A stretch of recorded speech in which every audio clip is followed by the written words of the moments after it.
ચાલો ભાઈ આપણે ફ્લેશ કાર્ડથી ઘણું બધું શીખી ગયા છીએ અંદર બહાર દૂર નજીક ચાલો આજે જોઈશું ચાલો ભાઈ મણકા ક્યાં છે પછી આને શું કહેવાશે બાર ક્યાં છે ચાલો આ મણકો ક્યાં છે ભાઈ વાડકીની પછી બીજો છે એને શું કહેવાશે પછી પેલી વાડકી ખોલો પેઢામાં છે કશું જાદુ ઓ એને શું કહેવાશે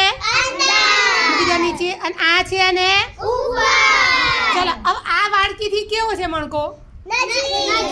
અને બીજો દૂર ક્યાં છે બતાવો તો હા એ કેવો કહેવાશે ચાલો હવે અહીંયા જુઓ ચાલો ભાઈ શીતલની જોડે કોણ છે તો સોહિના કેવું કહેવાશે નજીક કે દૂર નજીક અને જીનલ અહીંયા ઊભી છે તો જીનલ કેવું કહેવાશે દૂર શું કહેવાશે દૂર ચાલો આપણી રૂમથી મધ્યાહનની રૂમ કેવી કહેવાશે